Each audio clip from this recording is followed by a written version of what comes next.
Hello, and welcome to Docens Digitalis TV, the channel where you'll learn the essential English vocabulary to understand and navigate laws, politics, and government, especially in the United States. If you've ever struggled to understand legal terms or wanted to improve your ability to discuss legal matters in English, you're in the right place. Here, we make learning simple and practical so you can use these words with confidence.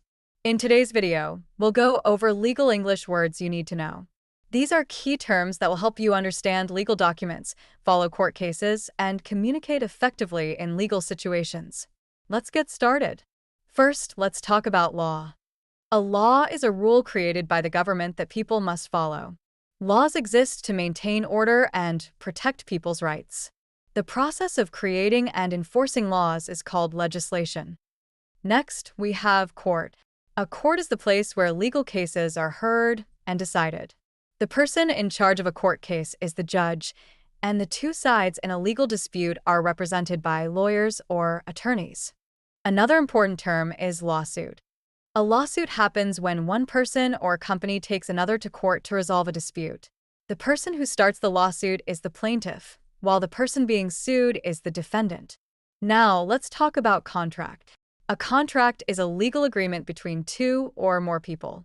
If one side does not follow the contract, it is called a breach of contract. Contracts are used in jobs, business deals, rentals, and many other situations. Another key term is evidence.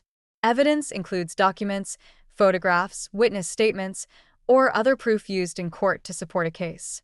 The final decision in a case is called the verdict, and if someone is found guilty, they receive a sentence, a punishment decided by the court. You may also hear the term bail. Bail is money paid to the court to allow a person accused of a crime to stay out of jail until their trial. If they don't return for court, they lose the bail money. Finally, let's talk about rights.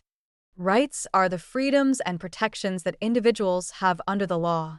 In the United States, rights like freedom of speech and the right to a fair trial are protected by the Constitution. By learning these legal terms, you'll be able to understand legal documents, follow legal news, and communicate more effectively in legal situations. The more you practice, the more confident you'll become. If this video was helpful, please support our channel by liking this video, sharing it with others, and subscribing to Docens Digitalis TV. Your support helps us continue creating valuable content for learners like you. Thank you for watching, and I'll see you in the next video.